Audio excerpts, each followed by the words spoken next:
many generations get the chance to be involved in something like this? I can't let others do my duty for me. Well, thanks for coming in today, Kit. Not at all. It's good to be here.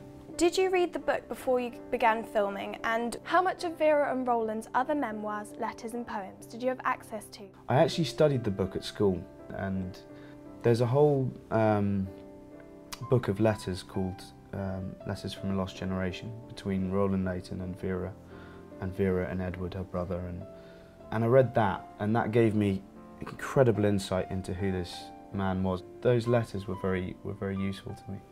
What's so sad about this story and about the First World War is all these incredibly talented young men who could have gone on and done brilliant things in the world were wiped out. It's really funny when Vera's aunt chaperones you both on a date. The scenes feel really spontaneous. How important were these scenes to your character's story? So much of this film is so heavily laden with very upsetting visuals and is about one woman's distressing journey, that whole sequence was important for us, that we got that lightness in there so we could show their real youth, especially Vera's youngness about her before she gets completely tainted with what the war does. So those scenes, those sequences were very kind of important to the story. Vera asks you not to hide the truth of war, as imagination holds greater terror.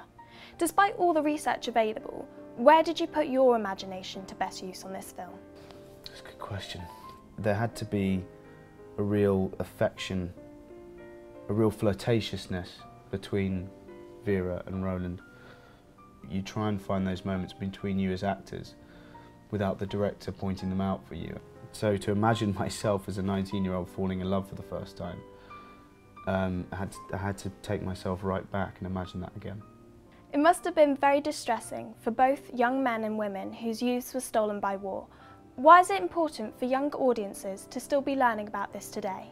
Why this centenary of the First World War is important, and why the films that are being made and the articles being written are important, is that we should always look back and remember. When I was probably about your age, my father took me to the World War I graves, just so I could see the real palpable consequence of war and the toll it can take.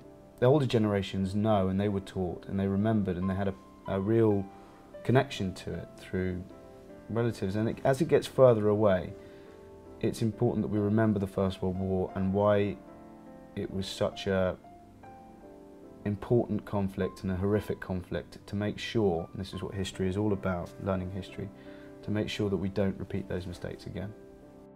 Well, I really enjoyed the film. Thanks for coming in today. Thank you, Dorothy. Vera, let's agree. No more fear. No more fear.